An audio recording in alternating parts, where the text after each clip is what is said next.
Hi, so today we're going to do the happy hip sequence. In this video, we're going to go through a series of stretches and mobilisations in order to keep flexibility within your hip and hopefully prevent an injury of the hip, the lower back and the knee and the knock-on effects that they have. So we're just going to provide you with some information first on what we're actually stretching. So we're going to use that with the aid of Tim. So the first off, and what I believe is the most important muscle to stretch in the body, is the psoas muscle. The psoas muscle extends from the lower back, comes all the way along here, down and attaches onto the front of the thigh here, okay? So it comes all the way around. This muscle is the only muscle that attaches the upper and lower body together, so it's quite important for trunk stabilisation. The other muscle we're going to stretch is the piriformis muscle. Piriformis muscle is a muscle that extends from the top of the hip, comes down across the centre of the buttocks and attaches onto the outer part of the hip here. So it just extends across the centre of the buttocks. The other muscle we're going to stretch is the TFL and the ITB. The ITB actually isn't a muscle, it's a large band of fibrous tissue. It just extends from the side of the hip, comes all the way down along and attaches onto the outer part of the knee here. Okay, a lot of us are quite familiar with this band of tissue. It's very common that it becomes quite tight, particularly in activities like running or cycling. The TFL is a little muscle that extends just across the top of the hip socket. Okay, it's quite a small muscle, but it's a very powerful muscle. It works with the ITB for lateral stabilisation of the leg. And the last set of muscles we're going to be stretching is the groin and the inner thigh. Okay, so the groin muscle is just right on the inner thigh here. It's just a small band of tissue, but again, it just supports the front of the pelvis. And then the adductor muscles. Okay, just running along the inside of the thigh here. So all of these muscles combined help to keep your hip functioning correctly, and if we can keep these flexible, then we'll be able to create strength in the area and hopefully prevent injury. Okay, so we're going to be stretching our hips today. To begin with, we need to warm up that muscle, so we're going to do some mobilisations first. So you're going to lie back on your mat, flat on the ground. Put something supportive underneath your head just to support your neck. And then you're going to pull your right knee into your chest. You're going to extend your left leg along the length of the mat. And we're going to do some mobilisations by holding on underneath the knee and doing some clockwise circles with the leg. So we're doing this just to get some fluid into the hip socket. We're going to just warm up the muscles as well. You should never really do stretching without warming up the area first. You'll get more out of your stretch and helps prevent injury as well. It's always important to do it first. Okay, and once you've done the clockwise, you're going to go anti-clockwise. As I say, just roughly for around 10 counts. And once you have this done, you're going to just pull the knee, hug it into your chest as far as you can, but you're going to extend, point your left toe along the length of the mat, really reaching with that left leg. You'll start to feel a stretch along the length of the hip flexor here. It's only mild because, as I say, we're only beginning the sequence. And once you've held it for 30 seconds, you'll release the right leg and do the exact same with the other side. So pulling the knee into your chest, doing your little circles, and then holding for 30. Okay? Next, we're going to do the ITB TFL stretch. So in order to do this stretch, you just need a belt or a scarf or something that's nice and long. I'm using a stretch band here just to assist you with the stretching.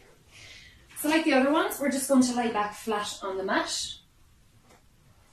And we're just going to extend our legs. And we're going to take our band. I'm going to stretch from the right side here. And I'm just going to wrap my band around the base of the foot. Okay? So there's 3 steps to this stretch. The first step is just to pull the knee in towards the body. So hug the knee into the chest. When you have the knee here, step number 2 is bring that bent knee across the body. All right. Once you have it here, you're going to hold tension on your belt and you're just going to extend the lower leg from this position. So really reaching out, stretching that leg away from the body. Keep your ankle bent at 90 degrees. That's just going to protect your knee joint. You're not totally locking out the knee. You're just really reaching so that you can begin to feel a stretch coming along the length of the ITB. If you can't feel a stretch, it means that your leg is down too low, okay? So if I bring my leg up and across and extend it down, I'm not going to feel the stretch, okay? So make sure that you bring the knee to the chest, across the body, hold the knee in this position and stretch the lower leg out, okay? And reaching here, keeping the ankle flexed at 90, and you hold it here for a count of 30 seconds. Like all the other stretches, once you have it done on this side, bring the leg back into start position and complete it on the opposite side. Alright, now we're going to stretch the psoas muscle. So to begin with, just place a towel on the ground or a cushion. We're going to need this just to protect our knee. So the start position is you're going to come into a kneeling lunge. And what that is you're just going to leave one knee on the towel, reach the opposite leg forward, and you're just going to lunge forward, okay? In this position, you want to make sure that when you're lunging forward, that your knee is not going over your toe, okay? So this is going to hyperextend this knee. Give yourself enough room so that when you lean forward, your knee is just coming in line with your big toe, okay?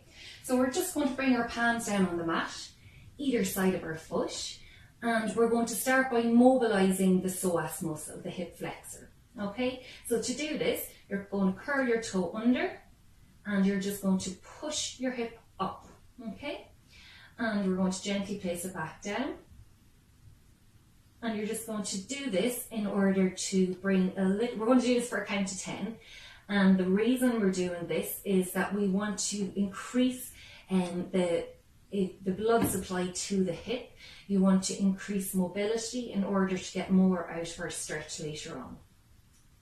Okay?